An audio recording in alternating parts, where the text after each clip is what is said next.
والسلام على أشرف الأنبياء والمرسلين أبي القاسم محمد.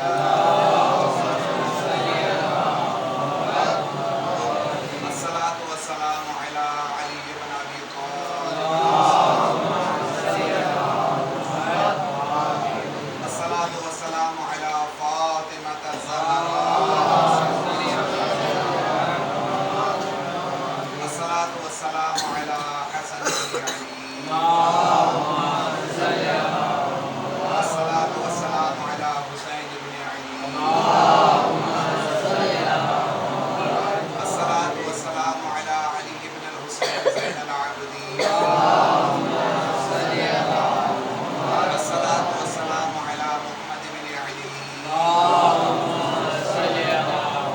الصلاة والسلام على جعفر بن محمد. الصلاة والسلام على موسى بن جعفر. الصلاة والسلام على علي بن موسى الرضا. الصلاة والسلام على محمد بن علي. الصلاة والسلام على علي بن محمد. الصلاة والسلام على حسن بن علي. الصلاة والسلام على الفاطم المنتظر الحكيم أجل الله تعالى وبارك وشريفه. بسم الله الرحمن الرحيم. قد أفلح من تزكى وذكر اسم ربه فصلى. صلوات محمد.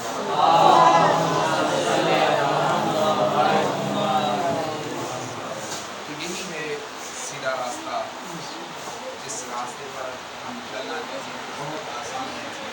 اس راستے کو مشکل بھی ہم نے خود بنایا ہے. اللہ نے تو بہت آسان بنا کے پیش کیا. اللہ نے یہ نہیں کہا کہ میں جبراً آپ سے عبادت چاہتا ہوں, جبراً تکلیف دے کے آپ کو عبادت چاہتا ہوں. اگر آپ کھڑے نہیں رہ سکتے تو بیٹھ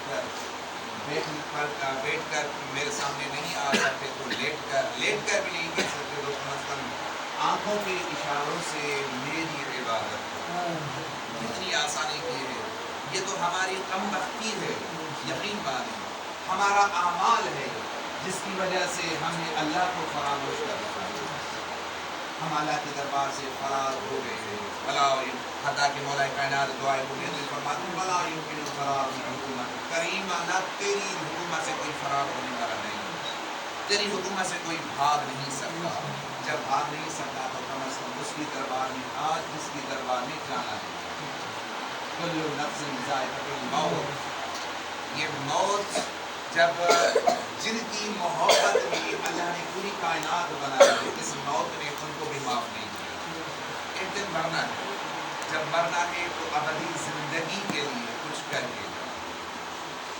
اپنے خود بھی عبادت کر, اپنی اولاد کو بھی وصیت کر, عبادت کی تلقین کر. جس طرح ان معصومین نے تلقین کی تھی, رسول خدا نے تلقین کی تھی, امام علی بن ابی طالب نے تلقین کی تھی. آپ مولا کی آخری وصیت تو سنیں. مولا کائنات نے کیا وصیت کی ہے امام حسن مصطفیٰ سے؟ عبادت کی وصیت کی. امام جعفر صاحب کی آخری وصیت کیا ہے؟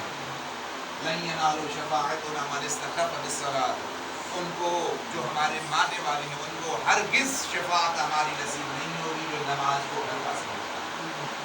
جو نماز اب جو ہلکا سمجھتا یعنی پڑھتا ہے لیکن ٹائم پاس کر کے دوستوں کی محفل میں بیٹھا ہوا ہے, لیکن کہتا ہے کیوں کہتے ہیں بڑا ہے, ہم بعد میں نماز پڑھ لیں گے. یہ نماز کو ہلکا سمجھنا ہے.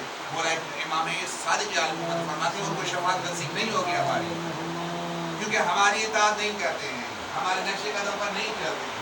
ہم تو یہاں تک کہ رسول خدا جب عبادت کے لیے اٹھتے تھے ان کی ازواج مطہرات کہتی ہیں کہ پہلے ہمارے ساتھ رسول خدا اس طرح محو گفتگو ہوتے تھے جیسے کہ یعنی ہم سے بہت زیادہ محبت کرتے ہیں, لیکن جب نماز کا وقت ہو جاتا ایسے ہو جاتا جیسے رسول ہمیں پہچانتے تھے.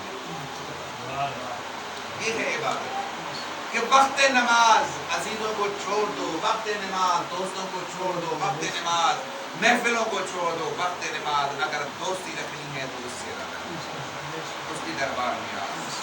یقین مانیں کامیابی تب ہوگی جب اللہ ہمارا ہم سے راضی ہوگا، کامیابی تب ہوگی رسول خدا ہم سے راضی ہوں گے، کامیابی تب ہوگی علی بن ابی طالب ہم سے راضی ہوں گے، کامیابی تب ہوگی شہداء معصومین ہم سے راضی ہوں گے۔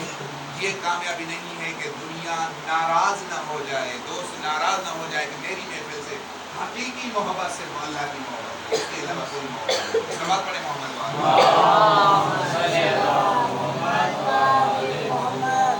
اور قرآن مجید کی میں نے سورہ اعلیٰ کی ایک آیت پڑھی، قد افلح من تزکا وذکر اسم ربہ فصلی، کامیاب ہے وہ شخص جس نے زکوٰۃ فطر ادا کی۔ بس ایک شرعی مسئلہ کہ جو شخص روزہ رکھتا ہے یا نہیں رکھتا اس پر فطرہ واجب ہو جاتا ہے، اور فطرہ اس ٹائم جو ہے نا 3 kg جو آپ زیادہ کھاتے ہیں گھر میں، اگر کھجور کھاتے ہیں تو کھجور، اگر جو ہے نا گندم کھاتے ہیں تو گندم، اگر چاول کھاتے ہیں تو چاول، اگر چاول کا آٹا کھاتے ہیں تو اگر یعنی چاول کا آٹا 3 kg ہو، 3 کلو ہو، اگر وہ آپ اناج نہیں نکالتے تو کم از کم ان کی قیمت جو اس وقت جو ہے نا 450 روپے فی فرد پر فرض ہو رہی ہے۔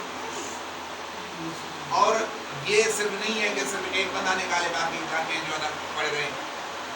اس فطرے کا اصل مقصد یہ ہے کہ یہ خود کی زکوٰۃ ہے، صدقہ ہے، جو انسان پورے مہینے میں نہیں نکالتا وہ یہ صدقہ ہے، روزے کا صدقہ ہے، یعنی یہ ہاتھ کی میل ہے، یہ نکالنا فرض ہے تاکہ آپ مصائب اور مصیبت سے بچ سکیں۔ شاید معصومین کی روایت کے مطابق اگر کسی کو پتہ چل جاتا نا کہ جو یہ ہم فطرہ نکالتے ہیں کہ کتنی کتنی بلاؤں کو ٹالتا ہے، تو کوئی بندہ ایسا نہ رہ جاتا کہ وہ فطرہ نہ نکالتا۔